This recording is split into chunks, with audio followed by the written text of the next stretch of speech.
Everyone, welcome back to my channel Marilyn blogs. আশা করছি সবাই অনেক ভালো আছো। আজকে ঘুম থেকে উঠতে একটু লেট করে ফেলেছি, কারণ হচ্ছে যে কদিন ধরে শরীর ভীষণ খারাপ। কালকে হচ্ছে ডক্টরের কাছে গিয়েছিলাম, ফাইনালি ডক্টর আমাকে অ্যান্টিবায়োটিক দিলো। মানে এর আগে একবার গিয়েছিলাম এরকম, মানে আমার ভীষণ কাশি হয়েছে। অর্ক খুব সিক ছিল, তো অর্ককে টেক কেয়ার করতে করতে আমারও হয়েছে এরকম যে ভীষণ কাশি ছিল।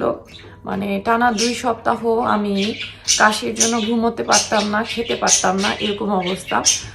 আর সব থেকে মেইন যে প্রবলেমটা হতো, কাশতে কাশতে হতো কি যে আমার শ্বাস বন্ধ হয়ে যেত, মানে এতই ডেঞ্জারাস ছিল। তো প্রথমবার যখন ডক্টরের কাছে গিয়েছিলাম কোনো অ্যান্টিবায়োটিক দেয় নাই। তোমরা অনেকেই জানো যে জাপানের হসপিটালে গেলে ডক্টররা সাধারণত প্রথমত ওষুধই দিতে চায় না, তারপর যখন ওষুধ দেয় খুব লো পাওয়ারের ওষুধ দেয়, আর অ্যান্টিবায়োটিক তো দূরের কথা, সহজে দিতে চায় না। তো যখন দেখে যে খুব সিরিয়াস তখন হচ্ছে অ্যান্টিবায়োটিক দেয়। তো তারপর যখন গেলাম গতকালকে, তো ফাইনালি অ্যান্টিবায়োটিক দিল। তো গতকালকে পুরো 3 বেলা ওষুধ খেয়েছি। অ্যান্টিবায়োটিক অবশ্য সকালে আর রাতের জন্যই দিয়েছিল, আর এমনি ঠান্ডা সর্দির জন্য 3 বেলার ওষুধ। তো গতকালকে 3 বার খাওয়া হয়েছে, আর আজকেও সকালবেলা ওষুধ খাওয়া হয়েছে। বিশেষ করে কালকে সারাদিন ওষুধ খাওয়ার পরে আজকে সকালে ওষুধ খাওয়ার পরে আমি একটু বেটার ফিল করছি। মানে কাশি আছে এখনো, নেই তা না, মানে বেশি কথা বললে তারপর খাওয়ার সময় ঘুমের সময় কাশি হয়, আর একবার কাশি শুরু হলে মানে ভীষণ খারাপ অবস্থা হয়ে যায়। তো আমি আজকে ঘুম থেকে একবার সকালে উঠেছিলাম, জুলিয়ান যখন কাজে যাচ্ছিল তখন ওর সাথে আমি জাস্ট একটু একটা ব্রেড খেয়ে ওষুধ খেয়েছি, মানে যেহেতু ওষুধ খেতে হবে সেই জন্য। বাট ভালো মতো এখনো ব্রেকফাস্ট করা হয়নি, কারণ অর্ক খুব দেরিতে উঠেছে, তো সেই জন্য অর্কর সাথে আবার ঘুমিয়ে পড়েছিলাম, তারপর আবার উঠেছি দেরিতে। এখন জাস্ট আমি ফেস ওয়াশ করে আসলাম, দাঁত ব্রাশ করে আসলাম, তো ভাবলাম যে আজকে তোমাদের সামনে আমার মর্নিং স্কিন কেয়ারটা করি। তো এই যে আমার হাতে যেগুলো দেখতে পাচ্ছ, এগুলো দিয়ে হচ্ছে আমার মর্নিং স্কিন কেয়ার হবে। আমি স্কিনে খুব বেশি কিছু দেই না, তো আজকে তোমাদের সামনে স্কিন কেয়ারটা করব। তো ফার্স্টে হচ্ছে এটা আমার টোনার, আমি এটা অ্যাপ্লাই করব। এটা আমার খুব পছন্দের একটা টোনার, বেশি নাই দেখো, আর খুবই অল্প একটু আছে, বাট এইটুকু কিন্তু অনেকদিন যাবে, হয়তো এই মাস পুরোটাই যাবে আমার। তো ফার্স্টে টোনারটা অ্যাপ্লাই করব। তো আমি মর্নিং স্কিন কেয়ার তো আরো খুব অল্পই করি, সত্যি কথা বলতে। অন্যদিন হয়তো এত কিছু করি না, যেদিন কাজে যাই। তো কাজে যাওয়ার সময় আমি জাস্ট টোনার দিই, আর টোনারের উপরে সানস্ক্রিন দিয়ে চলে যাই। বাট আজকে যেহেতু আমার ডে অফ, তো আজকে হয়তো আমি সিরামটা ইউজ করব, তারপর আই ক্রিমটা ইউজ করব। আই ক্রিমটা সকালে টাইম পেলে ইউজ করি, বাট যখন টাইম পাই না তখন আমার ইউজ করা হয় না।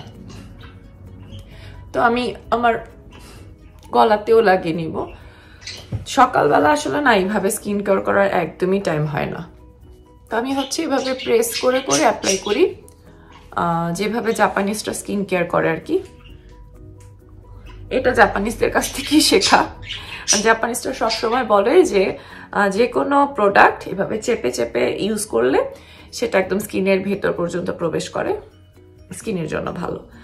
তো এই তো এটা তো শুকানোর আগে আমি যেটা করি, সবাই যেরকম আই ক্রিমটা সবার শেষে ইউজ করে, বাট আমি হচ্ছে সেকেন্ড স্টেপটাই হচ্ছে আমি আই ক্রিম ইউজ করি।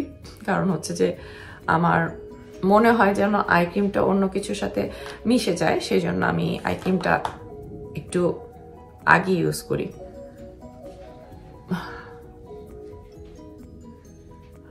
আমি আমার লিডেও ইউজ করি, মানে আই ক্রিমটা আমি নিচে উপরে 2 জায়গাতে ইউজ করি, আমার ভালো লাগে আর কি।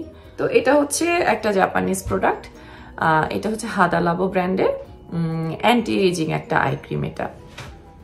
এটা খুব ভালো। তারপর হচ্ছে যে এই সিরামটা, এটা সেম ব্র্যান্ড মেলানোসিসি। তো মেলানোসিসি এটা হচ্ছে ভিটামিন সির একটা প্রোডাক্ট, ভিটামিন সি, দুটাতেই হচ্ছে ভিটামিন সি।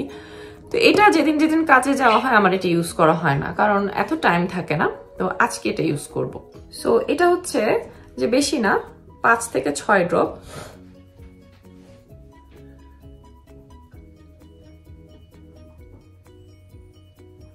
ছয় ড্রপে নিলাম। 6 ড্রপের মতো জাস্ট এই যে হাতের তালুতে মিক্স করে এটাও ঠিক প্রেস করতে হবে। এটা হচ্ছে একটা ব্রাইটেনিং সিরাম। আমার তো অনেক অ্যাকনি হয়, তো অ্যাকনির স্পটগুলো তো থেকে যায়, তাই না? তো এটা আমি শুনেছি যে অ্যাকনি স্পট রিমুভ করতে হেল্প করে, আমি সেই জন্যই আসলে এটা ইউজ করি। আর তার মধ্যে এটা ভিটামিন সি।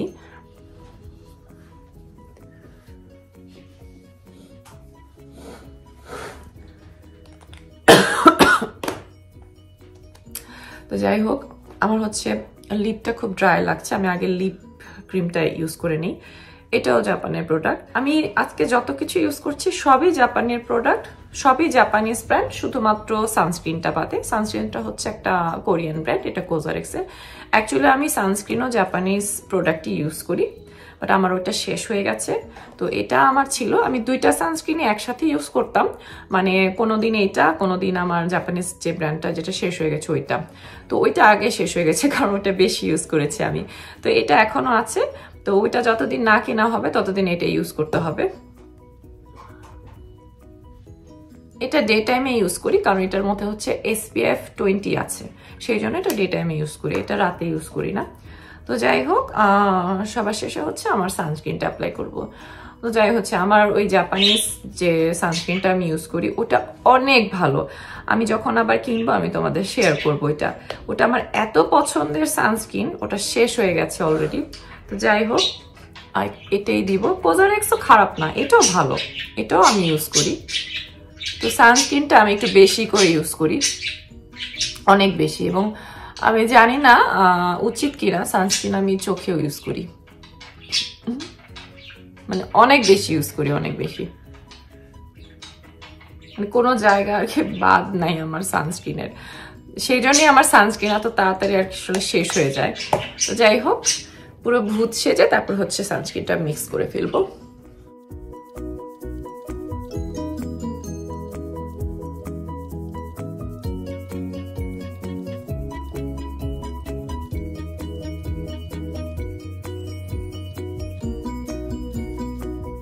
এই যে দেখো, আমার কিন্তু স্কিন কেয়ার ডান। আর স্কিন কেয়ার শেষ করার পরে খুব ভালো লাগে, স্কিনটা খুব গ্লো করে একদম শেষ স্টেপ পর্যন্ত দেওয়ার পর। তো এই হচ্ছে আমার মর্নিং স্কিন কেয়ার রুটিন। তো যেদিন কাজে যাওয়া হয় সেদিন এটা স্কিপ হয়ে যায়, এটা দেওয়া হয় না, যদিও এটা ডেইলি দেওয়া খুবই ভালো। আসলে টাইম করে আমার আসলে এটাও ডেইলি ইউজ করা উচিত, কিন্তু আসলে টাইম হয় না এত সকালে। যাই হোক, স্কিন কেয়ার ডান। এখন আমি যেটা করব, অর্কর জন্য আর আমার জন্য একটু ব্রেকফাস্ট বানিয়ে নিব। তো জুলিয়ান অনেক সকাল সকাল উঠে বেচারা আজকে যেটা করেছে আমাদের জন্য, আমার আর অর্কর জন্য ডিম ভাজি করে গেছে। তো ডিম ভাজি দিয়ে আজকে ব্রেকফাস্ট করব। এই যে দেখো, সকালবেলা জুলিয়ান হচ্ছে ডিম ভাজি করে রেখে গেছে। আমি আর কি এই দিক দিয়ে খুব লেজি, আমার যে কোনো মানে ফলের খোসা ছাড়াতে আমার খুবই লেজি লাগে, সেই জন্য ওই সাধারণত করে। তো আমি যে করি না তা না, তো ছুটির দিন আজকে ভাবছি আমি একটু শিখ, সেই জন্য আর কি ও করে রেখে গেছে। না হলে যতই লেজি হই না কেন আমি করি, যেদিন জুলিয়ান টাইম পায় সেদিন জুলিয়ান করে। গতকাল হচ্ছে অনেক ফ্রুট কিনে এনেছি, তার মধ্যে যে অরেঞ্জ কিনেছি। অরেঞ্জটা বাসায় সবসময় রাখতে চাই কেন, আমার অর্ক আবার অরেঞ্জ ছাড়া অন্য কোনো ফ্রুট খেতে চায় না। তারপর এগুলো হচ্ছে পার্সিমন খুবই পছন্দ আমার, খুবই। জুলিয়ানের আর আমার অর্ক খায় না, আমার অর্ক অরেঞ্জ ছাড়া কোনো ফ্রুট খেতে চায় না। আর হচ্ছে যে সিজনাল ফ্রুটের মধ্যে হচ্ছে অর্ক স্ট্রবেরিটা খায়, ব্লুবেরি আর চেরি, বাট এই তিনটা তো আর সারা বছর পাওয়া যায় না, তাই না? যখন পাওয়া যায় তখনই খায়, ওই 2-1 মাস পাওয়া যায়। বাট অরেঞ্জটা হচ্ছে 12 মাসই থাকে, সেই জন্য অরেঞ্জটাই তার সব থেকে প্রিয়। আর এই যে এটা আমাদের জাপানে খুবই রেয়ার, কালকে লাকিলি এটা পেলাম, আর খুবই এক্সপেন্সিভ। এই ছোট্ট একটা বেদানা, তুমি জানো না, এই ছোট্ট একটা বেদানা প্রায় 600 ইয়েন দিয়ে কিনেছি, মানে ট্যাক্স ইনক্লুড করলে 600 ইয়েন হয়। আর এটা কি জানো? বেদানা। হ্যাঁ, বেদানা। আমার বাসায় এরকম একটু ফ্রুট থাকলে ভালোই লাগে। আর এটা হচ্ছে পার্সিমন, এটা জাপানে বলে খাকি বলে এটাকে। এটা খেতে খুবই মজা। আমার ছেলে হচ্ছে আজকে আমার সারাদিনের সঙ্গী, আমার বেস্ট ফ্রেন্ড। যাই হোক, ছুটির দিনে মাস্ট অর্ককে মিল্ক দিই, যে এই মিল্কটা খায়। আমি অনেক ব্লগে শেয়ার করেছি অবশ্য, বাট অনেক বড় কাপে খায় না ও, এরকম ছোট একটা কাপে একদম যতটুকু সম্ভব আমি ভরে দেওয়ার চেষ্টা করি। তো এটাকে মাইক্রোওভেনে একটু গরম করে নিব। যারা সবসময় ফলো করো আমাকে তারা তো জানোই যে আমি অনেকবার অনেক ব্লগে শেয়ার করেছি ছুটির দিনে কেন ওকে মিল্ক দিই, কারণ স্কুলের দিনে হচ্ছে ওদের স্কুল থেকেই মিল্ক দেওয়া হয়, বাট স্কুলে শুধু মিল্ক দেওয়া হয়, বাট বাসায় আমরা যখন ওকে স্যাটারডে সানডে মিল্ক দিই বা ছুটির দিনগুলোতে, তখন মিল্কের সাথে এই মাইলোটা আর কি 2 টেবিল স্পুন করে ওকে মিক্স করে দিই মিল্কের সাথে। আর অনেক বেশি গরম মিল্ক অল্প খায় না, খুব বেশি গরম করিনি।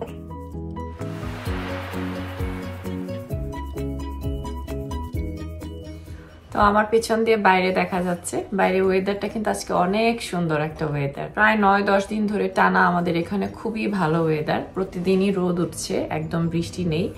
আর রোদ উঠলে কি হয়, মানে শীতের দিনে দুপুরবেলা ঠান্ডাটা খুব কম অনুভব হয় আর খুব ভালো লাগে, বাসার ভিতরে রোদ আসে তো খুবই একটা ওয়ার্ম ফিল হয়, আর হিটার অন করতে হয় না দুপুরবেলা। আমাদের লিভিং রুমে যেদিন যেদিন রোদ আসে সেদিন প্রায় দুপুর 2-3টা পর্যন্ত দেখা যায় যে কোনো হিটার অন করতে হয় না। তো সেই জন্য আমি খুব খুশি থাকি, কারণ বেশি হিটারের মধ্যে থাকলেও হয় যে স্কিনটা ড্রাই হয়ে যায়, আর যাদের কিনা এরকম আমাদের মতো সর্দি কাশি হয়, দেখা যায় গলার ভিতরে খুব তাড়াতাড়ি ড্রাই হয়ে যায় আর কাশিটা বেশি হয় তখন, সেই জন্য আর কি।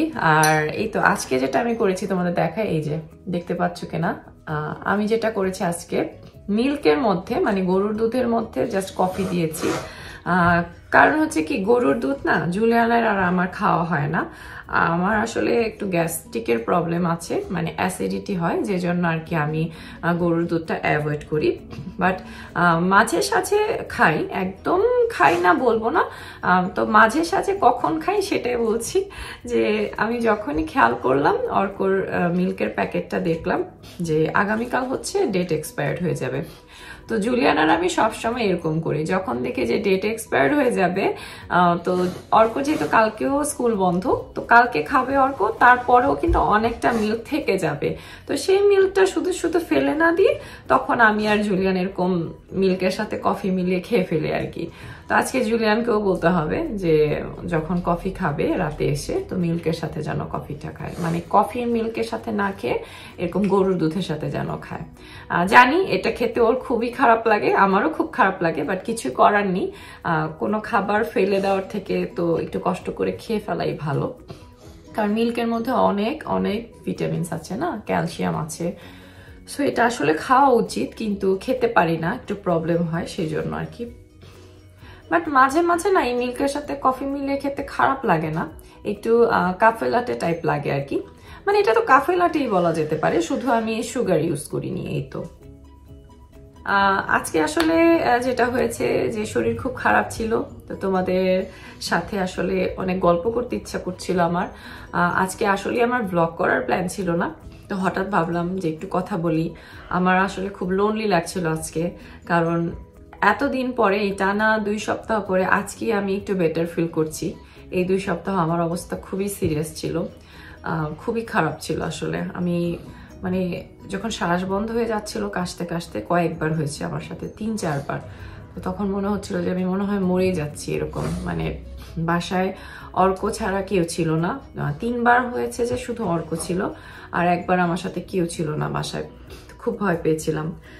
সাথে সাথে মাকে কল দিয়েছিলাম, তো মা সারাক্ষণ লাইনে ছিল, আমি কাশিতে কথাই বলতে পারছিলাম না, একদম আমার বমি টমি হয়ে গেছে, খুব খারাপ অবস্থা হয়ে গিয়েছিল। তো সেই কথাটা যখন ভাবি তখন মনে হয় যে এতদিন পরে আমি একটু বেটার ফিল করছি, বাট আজকে আমার সাথে জুলিয়ান নেই, ওর কাজে যেতে হয়েছে। তো ও যদি আজকে থাকতো হয়তো একটু বাইরে যেতাম, 3 জন মিলে একটু বাইরে যেয়ে হয়তো বেড়াতাম। এই তো সেই জন্যই আর কি খুব লোনলি ফিল করছিলাম, যদিও আমার সাথে অর্ক আছে, তাই ভাবলাম যে তোমাদের সাথে একটু গল্প গুজব করি। আবার অনেক দিন হয়ে গেছে আমার কোনো morning skin care routine share করিনি তোমাদের সাথে, আজকে ওটাও শেয়ার করে দিলাম। তো মর্নিং স্কিন কেয়ার হোক আর নাইট স্কিন কেয়ার হোক, যেটাই বলো না কেন, আমার সবসময় সেম থাকে না, এটা আমি আগেও বলেছি, মাঝে মাঝেই চেঞ্জ হয়। মাঝে মাঝে আমার ইচ্ছা করে নতুন কোনো প্রোডাক্ট ইউজ করে দেখি, তো তখন হয়তো আবার একটু চেঞ্জ হয়।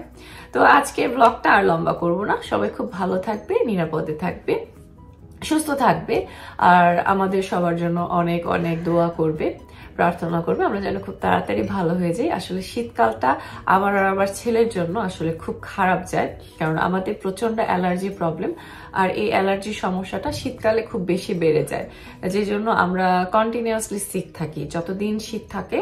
মানে একদম প্রতিদিন বলবো না, মানে ভালো হব 2 সপ্তাহ 3 সপ্তাহ সিক থাকবো, আবার ভালো হব, আবার সিক হব, এভাবে করে আমাদের পুরো শীতটা যায়। প্রতি বছরই এমন হয়।